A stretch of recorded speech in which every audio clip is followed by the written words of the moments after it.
Bueno, soy Micaela Tomasetti, estudiante del profesorado de Educación Inicial, y hoy voy a rendir la materia Perspectiva Económica, Política y Social de América Latina con la profesora Erika Aguilera. Voy a desarrollar dos temas: el proceso revolucionario en el Río de la Plata y la fase 5 de crisis, deuda y crecimiento. En el proceso revolucionario, ¿cómo llegamos a la democracia? En 1808, Napoleón Bonaparte ocupa Madrid, reemplazando a su hermano José, dejándolo en el trono. Los criollos lo rechazan como impostor y el orden colonial de América Latina se lleva a cabo a través de tres procesos revolucionarios. En este caso vamos a hablar sobre, como ya dije anteriormente, el proceso revolucionario del Río de la Plata. Fue una serie de hechos y acontecimientos que sucedieron en la ciudad de Buenos Aires, siendo esta la capital del virreinato del Río de la Plata.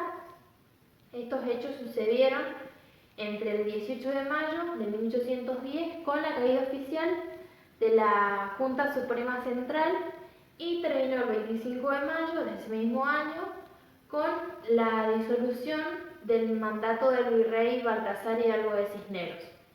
El gobierno anterior a estos procesos tuvo como gobernante, como ya dije, al virrey Baltasar Hidalgo de Cisneros, quien optó como virreinato como forma para gobernar.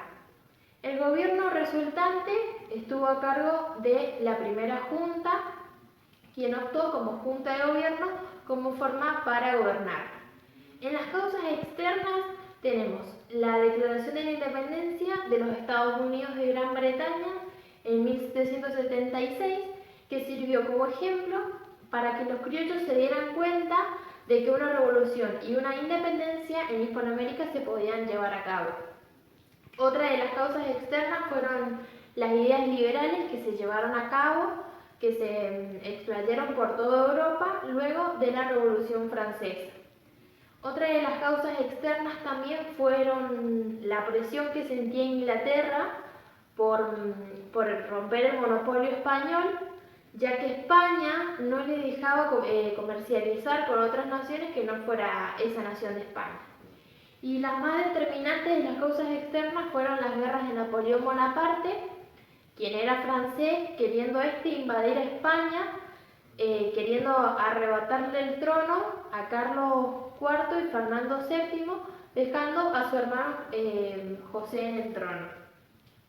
En las causas internas tenemos cuando los criollos reclamaban el libre comercio para importar desde cualquier parte, desde cualquier país, sin tener que hacerlo en compras necesarias en España.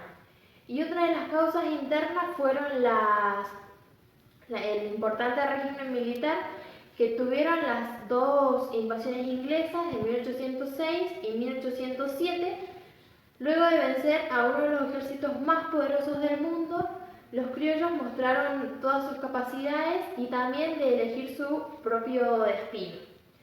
Como consecuencia tenemos la disolución del mandato del virrey Baltasar Hidalgo de Cisneros y su reemplazo por la primera junta de gobierno. Otra consecuencia tenemos la disolución del virreinato del Río de la Plata, el cual sirvió como forma para la creación de 4 estados independientes: Argentina, Uruguay, Paraguay y Bolivia. Y otra de las consecuencias fue la institución del monopolio y la instauración del libre comercio. Los protagonistas de este proceso revolucionario estuvo Baltasar Hidalgo de Cisneros, quien fue elegido por la Junta de Sevilla. Como presidente estuvo Cornelio Saavedra, como secretario estuvo Mariano Moreno y Juan José Paso, y como vocales estuvieron Manuel Alberti, Juan José Castelli, Domingo Mateu, Juan Larrea y Miguel Escuénaga. La que ocurrió la semana de mayo, el 18 de mayo, el virrey Cisneros le quiere transmitir al pueblo tranquilidad y que guardaran fidelidad para España. El 19 algunos criollos piden la autorización para realizar un cabildo abierto con la ausencia de Cisneros, ya que este, habiendo sido disuelta la junta que lo gobernó, su mandato había cesado. El 20 de mayo, Cisneros se reúne en la fortaleza con los militares para pedirle su apoyo. Ese día también los patriotas peleaban por esa autorización. El 21 de mayo, algunos patriotas siguen reunidos en la Plaza Mayor para pedirle sobre también el cabildo abierto. Se los invitaba a los vecinos a través de esqueles para el día siguiente, el cual podían asistir solamente vecinos que fueran casados y residentes de Buenos Aires. Ese día asistieron no más de 250 personas. El 22 de mayo, a las 9 de la mañana, comienza la sesión. Luego de varias horas decisivas, el cabildo opta por cesar el mandato del virrey. El 23 de mayo se hace el recuento de votos, se logran 155 votos a favor para que cesara el mandato y 69 para que éste continuara. Ese día se forma una junta de gobierno provisional presidida por el virrey. El 24 de mayo es un día de mucha angustia para el pueblo porque el cabildo decide que Cisneros siga de vuelta en el mandato, lo cual trajo una renuncia de todos los miembros de la Junta. Y el 25 de mayo, desde temprano, los criollos se encontraban en la Plaza Mayor, actualmente Plaza de Mayo, para ver si recibían noticias. Ellos querían saber de qué se trataba. Bueno, lo que pasó fue que los cabildantes reconocieron a la Junta Revolucionaria y así fue como se formó el primer gobierno patrio. Este tipo de revolución fue una revolución política, ya que se centraban en el poder estatal. Con el tema de la fase 5 de crisis, deuda y crecimiento de la década de 1930 a 1990, el crecimiento económico durante los años 70 estuvo pendiente del préstamo externo. Entre 1973 y 1974 y de nuevo en 1978 y 1979, las acciones concertadas en los países exportadores de petróleo llevaron a un aumento abrupto en los precios mundiales del crudo. Los banqueros prominentes de Europa y de Estados Unidos decidieron que los países latinoamericanos se mostraran como unos buenos clientes potenciales si sus gobiernos aceptaban mantener el orden y la ley. Entre 1970 y 1980, América Latina incrementó su deuda externa de 27 millones a 231 millones de dólares, con pagos anuales de 18 millones con intereses más amortizaciones. Enseguida nomás crecieron los problemas.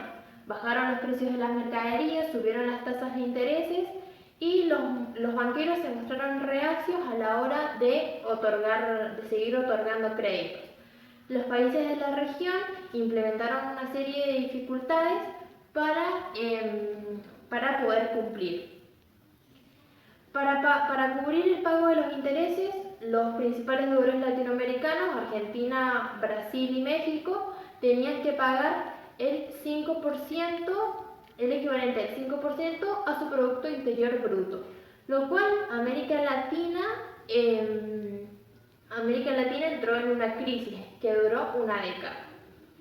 A lo largo de los años 80, las autoridades internacionales, como los gobiernos estadounidenses, los banqueros privados y en especial el Fondo Monetario Internacional, implementaron en estrictos términos a los deudores latinoamericanos. Si los gobiernos imponían estrictos regímenes profundos económicos, podían hacerse merecedores de las exoneraciones de sus cargos con las deudas. En 1990, cuando se seguían otorgando créditos para el pago de sus intereses,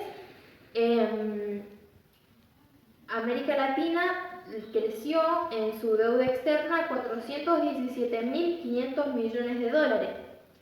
Entre 1982 y 1989, América Latina transfirió más de 200 millones de dólares a las naciones industrializadas, equivalentes en el Plan Marshall.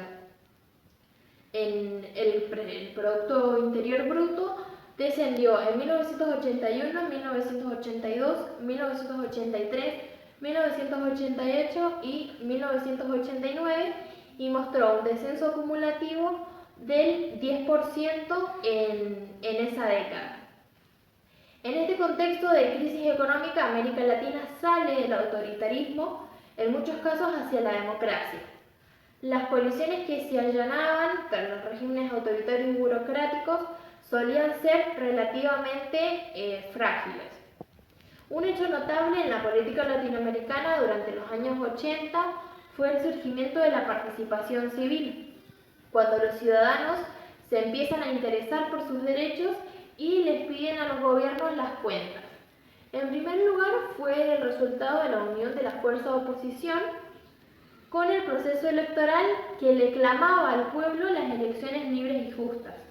En segundo lugar,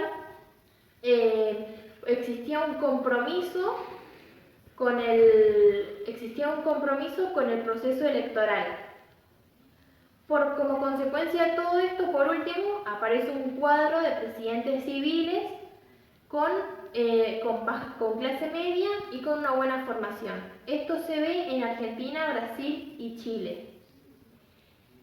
Hacia el inicio de los años 90, América Latina comienza a cosechar sus frutos luego de haber aceptado rigurosas reformas de política, y como consecuencia de esto, su crecimiento fue de tan solo el 1,5% en los años 90, de su notable crecimiento al 3,5%. Los problemas no dejaron de aparecer. La mayoría de estas inversiones privadas se veían como inversiones de cartera, como en compras en bonos o acciones, antes de verlas en inversiones directas como en plantas y fábricas. Estas expectativas llevó a una caída del 14% del ingreso a América Latina, lo cual, pese a los impresionantes esfuerzos de los menudos valientes por la reforma política, todavía América es vulnerable a los caprichos del mercado financiero mundial.